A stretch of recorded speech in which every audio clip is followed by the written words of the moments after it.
희망은 홀로 키우기 어렵다. 러시아 태생의 프랑스 작가 로맹 가리는 제2차 세계대전에 참전하면서 생사를 넘나드는 시절을 보냈다. 그때 그가 신락 같은 삶의 희망을 키우게 된 것은 그의 어머니가 어렵게 전해온 편지 덕분이었다. 드물지만 꾸준히 도착하는 어머니의 편지를 읽으며 새삼 삶의 의미를 되새겼다. 전쟁이 끝날 무렵 그는 마침내 프랑스 니스에 있는 어머니를 찾아볼 기회를 얻었다. 그러나 어머니는 없었다.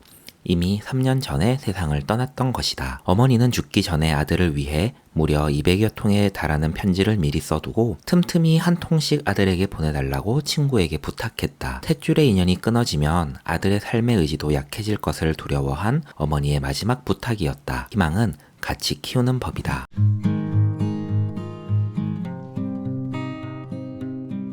안녕하세요, 곰사장입니다. 북극 서점에 와주셔서 감사합니다. 오늘 아무 말이나 해볼 책은 이상원 박사님의 같이 가면 길이 된다입니다. 문재인 전 대통령님께서 추천하셨어요. 이상원 박사님을 소개해 주시면서 한국 노동 현실에 관해 쓴 책이라고 말씀해 주셨죠. 그리고 글을 참 잘 쓰셨다고 글솜씨가 놀라운 책이라고 말씀하셨습니다. 사실 대통령님께서 책을 소개해 주시면 그 소개엔 덧댈 말이 없네요. 그래서 조금만 더 자세하게 말씀드리려 합니다. 이상원 박사님은 스위스에 있는 국제노동기구 ILO의 고용정책국장입니다. 노동, 경제를 전공하셨죠. 이 책은 박사님께서 쓰신 여러 글을 묶은 에세이집에 가깝습니다. 실제로 여러 지면에 기고하셨던 글들을 묶은 책이라고 말씀하시기도 했죠. 책의 주제 역시 박사님의 전공을 따라가 노동, 경제를 이야기합니다. 하지만 학술적, 개념적인 이야기가 아니라 우리 이웃의 노동 이야기, 우리가 사는 경제 이야기를 하시죠. 거기에 박사님의 삶과 추억 그리고 들려주시는 업무 이야기가 무척 정감이 가고 재밌습니다.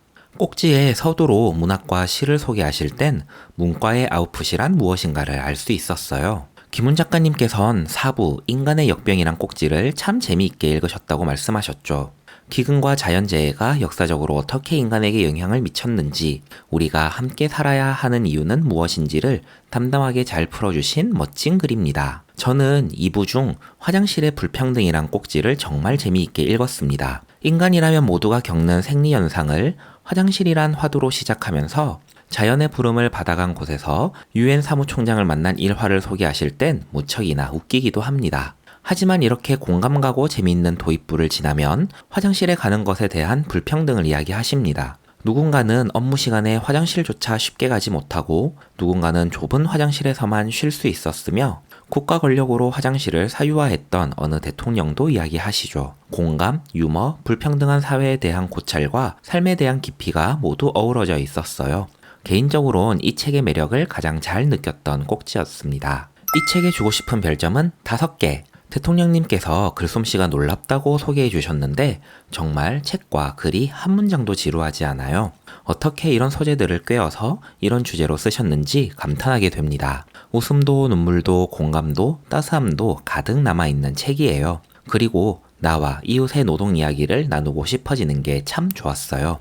많은 분들께 추천해드리고 싶었습니다. 주제가 노동이어서 그럴까요? 저도 옛날 저의 노동 이야기를 조금 해보려고 하는데요. 본격적으로 이야기하기 전에 표지부터 같이 살펴보실까요? 모든 행간에서, 모든 단어에서 함께 하자고 말씀하시는 온기가 제목에서도 잘 드러납니다. 책 표지만 보면 시집 같기도 하네요. 그리고 이게 예전 띠지였습니다. 다행히 대통령님의 소개 이후에 바뀐 띠지를 출판사에서 우편으로 보내주셨어요. 봉투에 따스히 담아서 보내주셨는데요. 좋은 책은 좋은 출판사가 만든다는 걸 새삼스레 느낄 수 있었습니다. 이젠 제법 옛날 이야기가 되었네요. 여름이 되기 직전이었던 것만 기억나는 즈음에 회사 인트라넷에 부고가 하나 올라옵니다. 본인상 부고였어요. 사우나에서 급성 심장마비로 인해 돌아가셨다고 했습니다. 저는 잘 모르는 분이었지만 같은 업계 동료라는 얄팍한 동질감과 같은 회사라는 더 얕은 소속감에 굉장히 충격을 받았습니다. 회사의 사내 카페와 흡연장에선 모두 그분에 대한 이야기만 있었죠. 일도 잘하고 친절한 분이었다는 말에 동정을 느끼고 늦게까지 많은 일을 하셨다는 말에 안타까움을 느꼈습니다. 그분의 남은 아내와 아이에 대한 이야기엔 큰 슬픔을 느꼈죠. 같은 회사 사람이 돌아가시니까 회사에서 귀동냥으로 들을 수 있는 이야기들이 뉴스나 기사에선 드러나지 않는 조금은 더 자세한 그분의 이야기들이 더 큰 슬픔으로 다가왔습니다. 그 이후로도 회사에선 2번의 본인 상부고가 올라옵니다. 그리고 그때마다 과도한 노동 환경이 대두되었죠. 저는 다행히 함께 일하는 사람들이 다 좋았고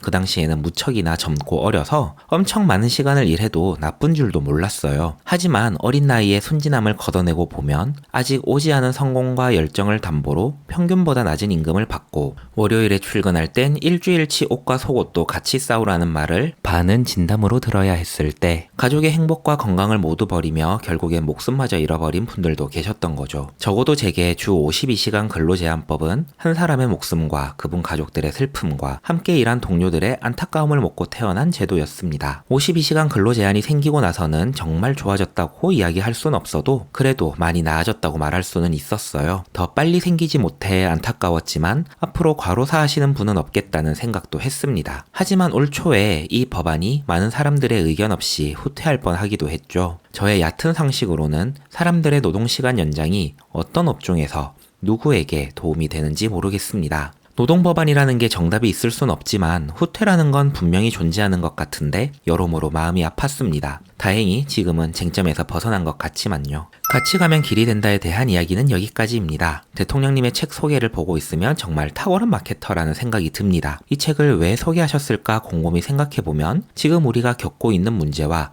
꼭 이야기해야 하는 담론을 담은 책을 정말 좋은 책을 통해 말씀하시고 계시니까요. 진짜 담고 싶은 분이에요. 함께 해주셔서 감사합니다. 다음에 또 만나요.